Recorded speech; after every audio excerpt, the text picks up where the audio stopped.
Hello children, welcome to my class. How are you all? Hope you were doing well. So now today's our topic is beautiful moon, सुंदर चांद. So the moon looks large. हम आज चांद के बारे में पढ़ने वाले हैं.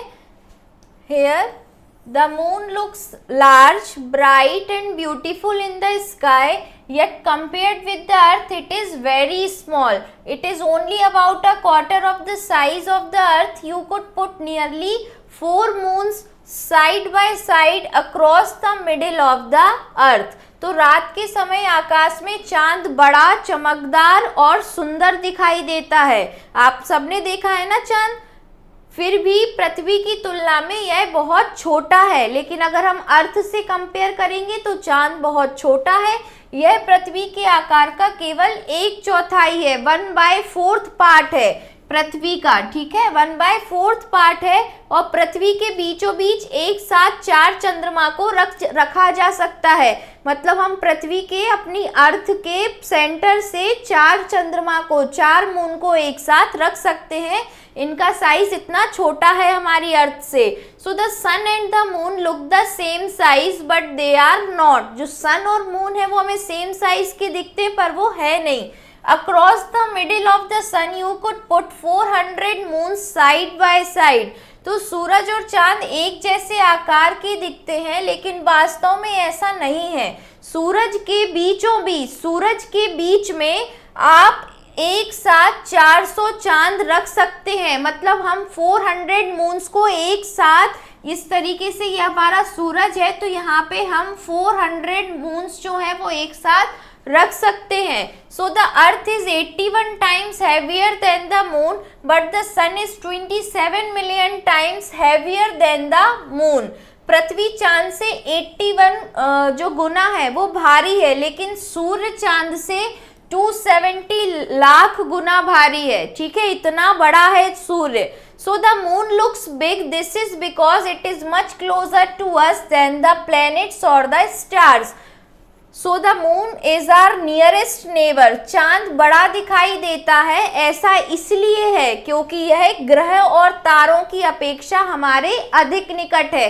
अदर जो प्लैनेट्स और स्टार है उनके कंपैरिजन में जो मून है वो हमारे ज़्यादा पास है, इसलिए हमें ज़्यादा बड़ा दिखता है.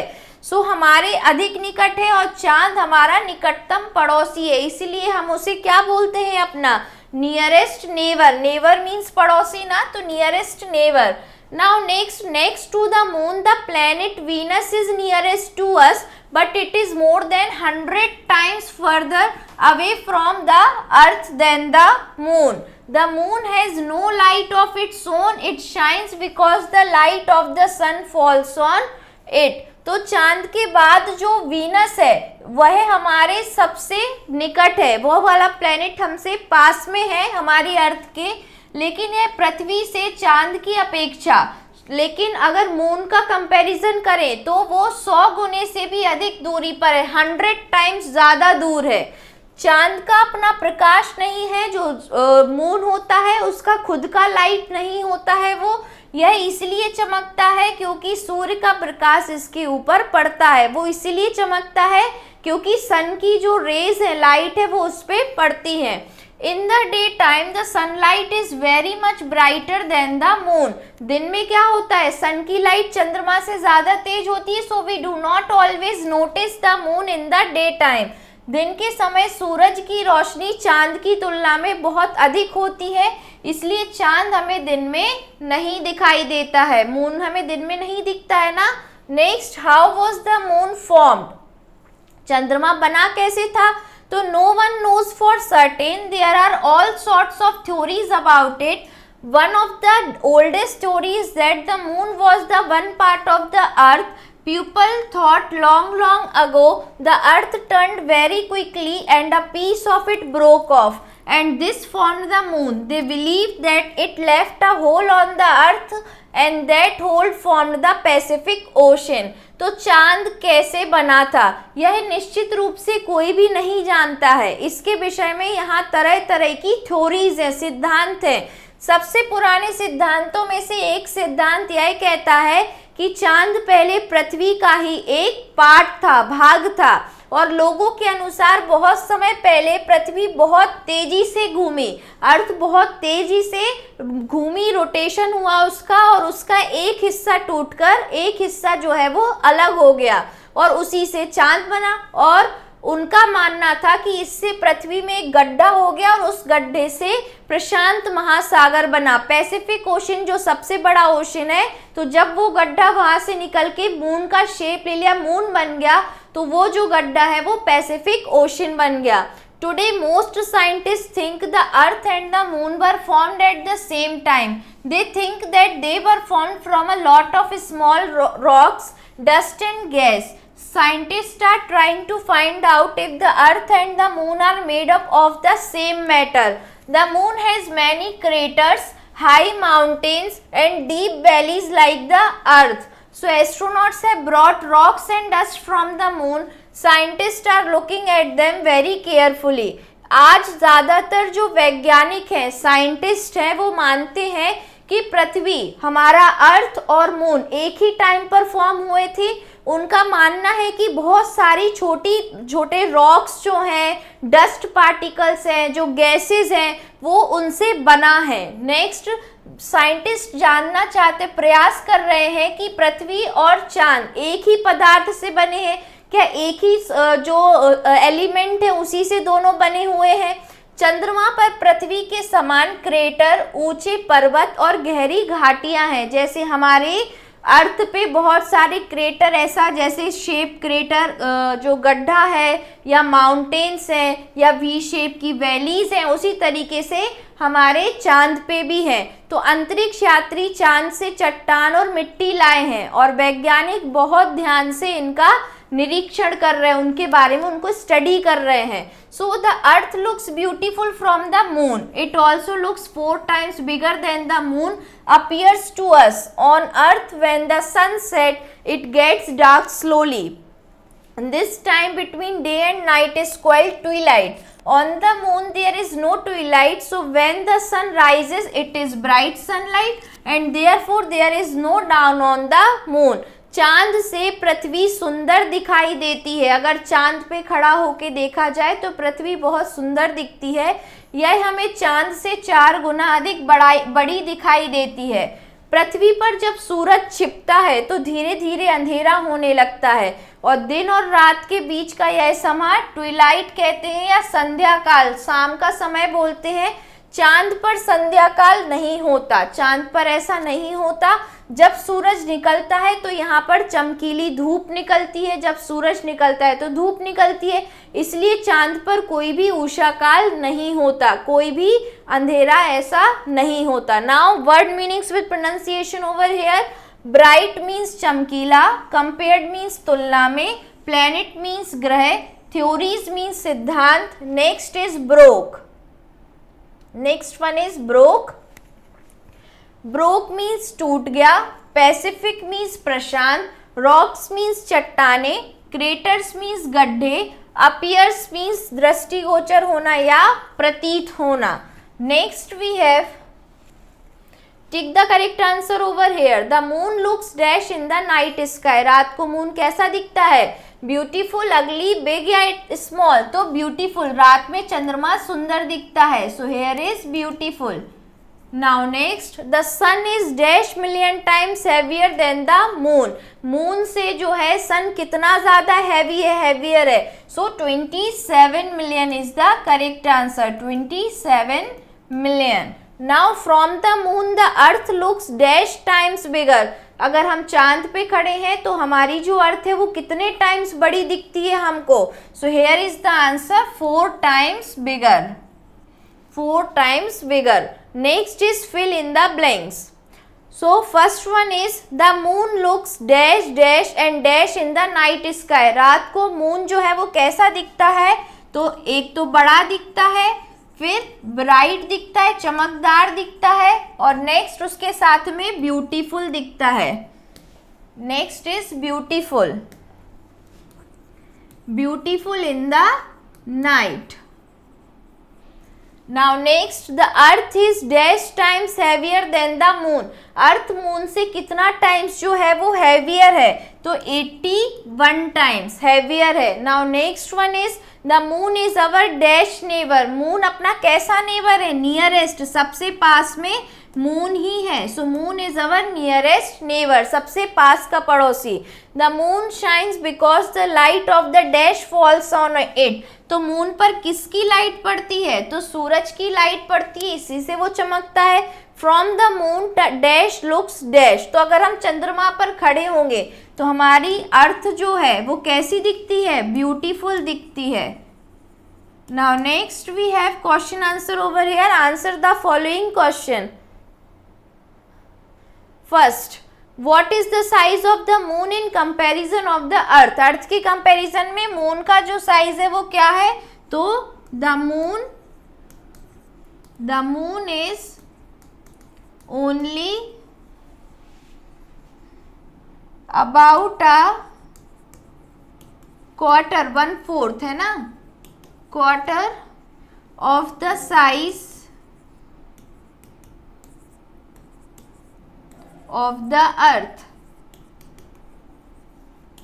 Now next,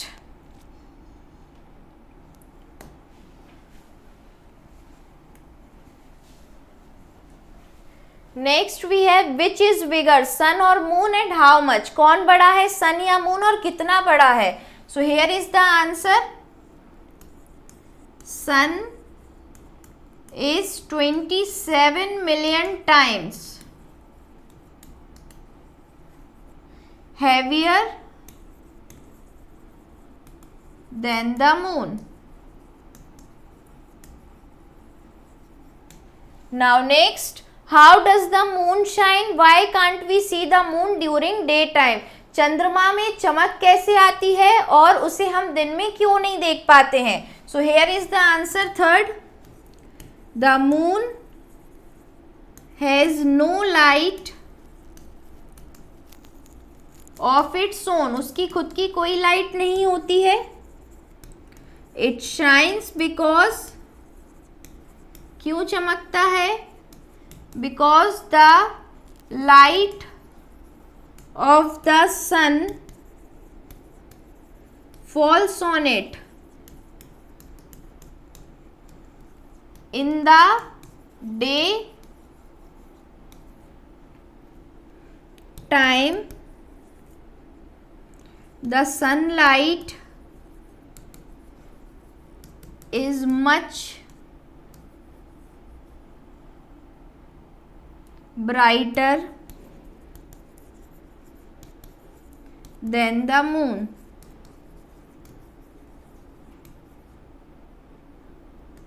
So we can't see the moon during day time. इसीलिए हमें चंद्रमा दिन में नहीं दिखता है, क्योंकि सन की लाइट ज़्यादा होती है। Next, answer number 4, why have astronaut brought rocks and dust from the moon. Rock और डस्ट जो है मून से क्यों लाए हैं एस्ट्रोनॉट, तो here is answer number 4, scientist are trying to find out if the earth and the moon has many craters, high mountains and deep valleys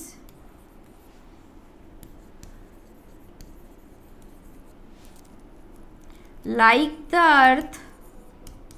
अर्थ के जैसा ही उनमें हाई माउंटेन्स, वैलीज और गड्ढे हैं, क्रेटर्स हैं। सो astronauts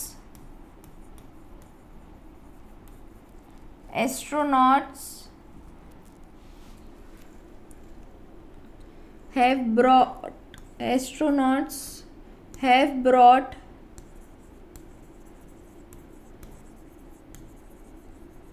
have brought rocks and dust from the moon. क्योंकि दोनों में इतनी सिमिलैरिटी है, वो कैसे है, क्यों है, किन एलिमेंट से बना है, इन सब को स्टडी करने वो मून से ये सारे रॉक डस्ट लाए हैं. Now why is there no twilight on the moon? Moon पर कोई ट्विलाइट क्यों नहीं रहती? So here is answer number 5 over here. Answer 5th.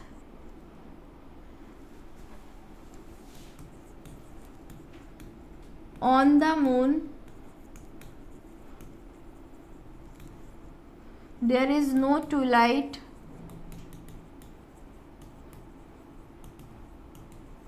There is no twilight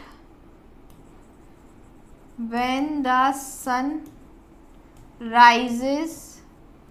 It bright smaller. It bright sunlight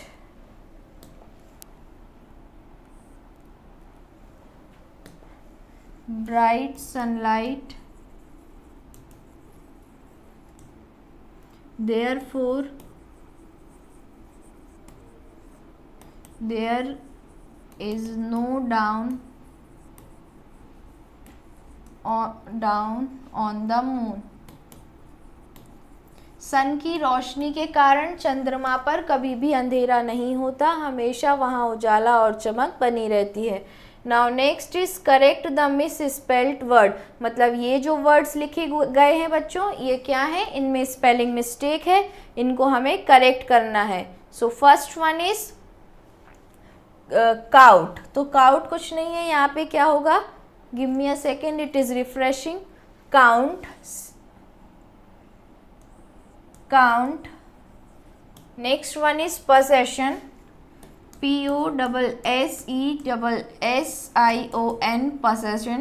next one is landlord. तो यहाँ double D नहीं आएगा, ये स्पेलिंग मिस्टेक है. Landlord. After landlord we have slipped, SLI और double PED होगा slipped. After slipped we have deceive, so DECEIVE deceive होगा. DECEIVE deceive. Next one is CLAIMED claimed. यहाँ पे भी एक एक्स्ट्रा M लगा हुआ है. So these are the correct spelling. Next we have grammar over here. Uses of articles. Articles का कैसे यूज करते हैं?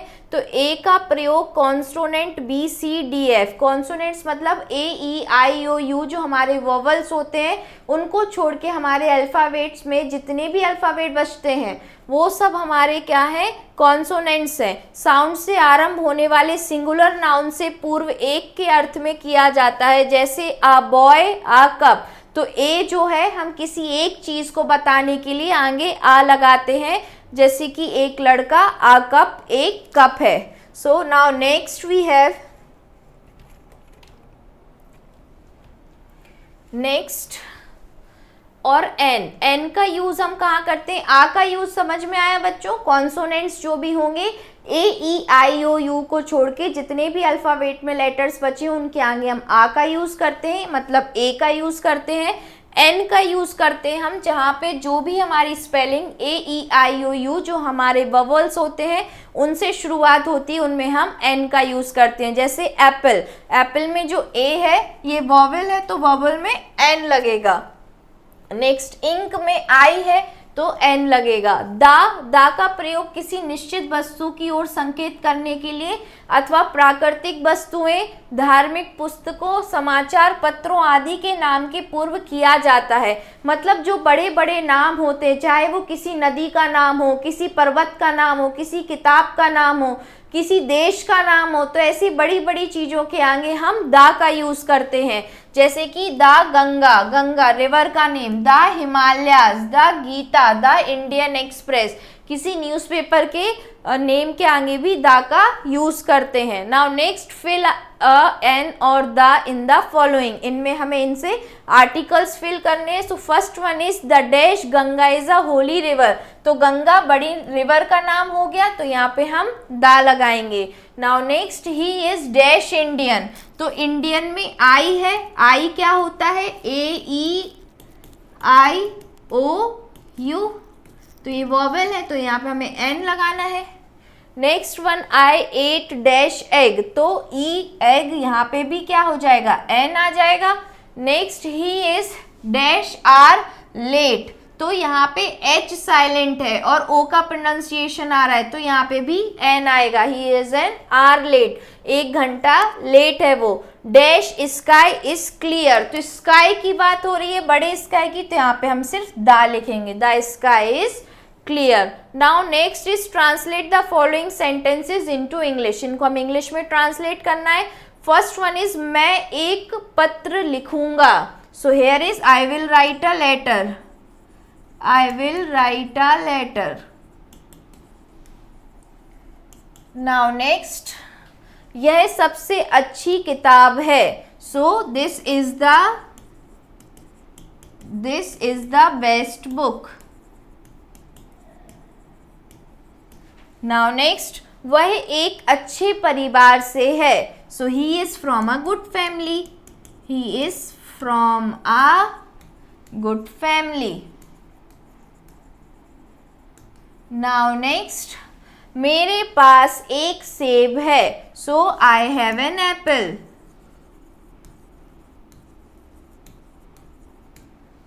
नेक्स्ट, आज आसमान साफ नहीं है। So the sky is not clear today. The sky is not clear today.